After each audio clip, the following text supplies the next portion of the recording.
Hello, welcome to my Hebrew channel, Mila Baraka, and today I'm looking at a short phrase from Psalm 34 up to the point where we start this particular verse with Ayin, with the Ene, Jehovah, El Sadikim, the eyes. It's a construct plural here at the start here. And it is in this day and age when we are on the street or traveling through an airport, we're under constant surveillance. There are cameras all over the place watching us. And oh, yes, for the security of the airport, I guess in a good sense, they can watch if evil things are happening or somebody's plotting something very bad.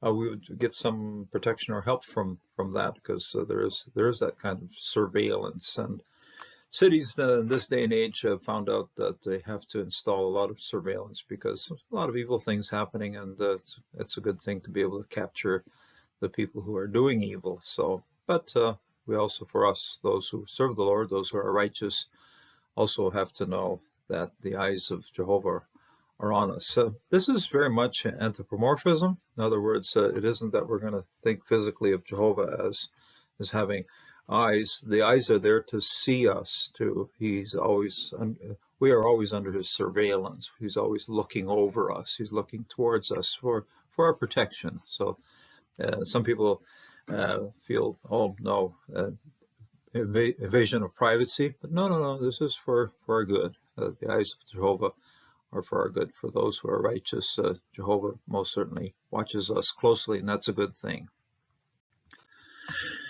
Psalm 34, the eyes of Jehovah are on the righteous, and his ears are open to their cry. A few things we're going to look at, details here. The verse starts with an ayin. Okay, that's the letter that starts at the front here, and it is in its paleographic form, Proto-Sinaitic form. It was literally a circle with a dot in the middle, looked like an eye.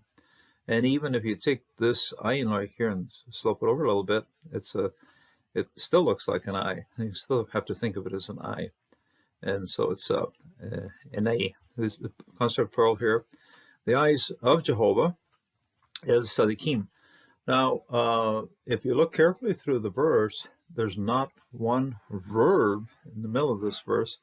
And any time that a translator installs verbs, those have to be based on what the objects are doing or what the elements of the verse is doing.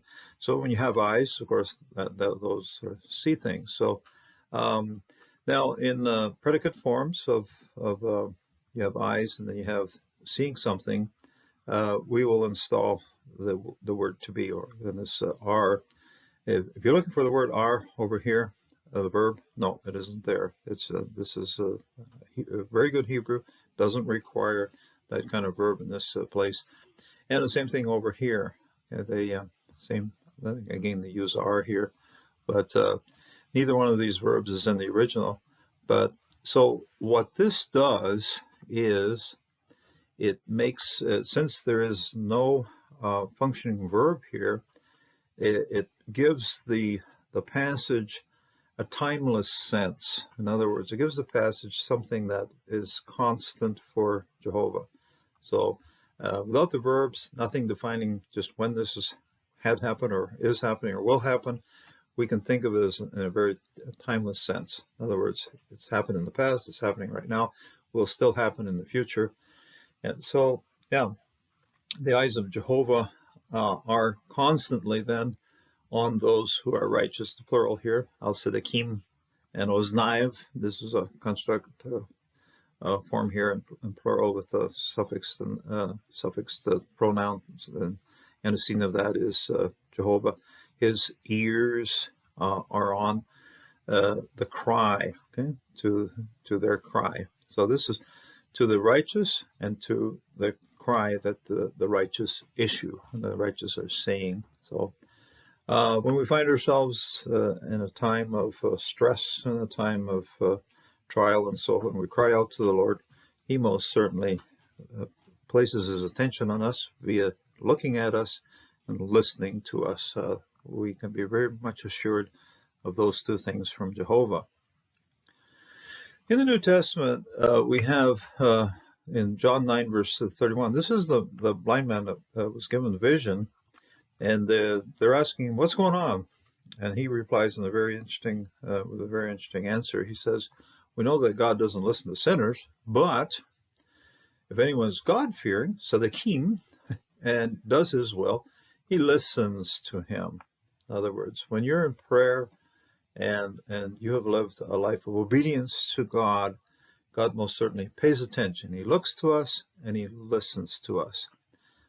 Jesus most certainly has that as part of his ministry to teach his disciples how to see the world around it, because when Jehovah sees us, gives us also the ability to look more clearly at what's happening around us. And when we turn to God, he looks to us and he listens to us. It's a very comforting expression here, a very comforting concept that we have as believers in Christ. Jehovah looks to us and listens to us. Jesus looks to us and listens to us, and we can live a lot of confidence with that kind of promise that God is giving to us. So God bless, and open your heart to him so that he will see you and so that he will hear you. So make your prayers known to him and do it from the bottom of your heart so that, your heart is open before the Lord. And when it's that way, God most certainly pays attention to us. God bless, and until the next time.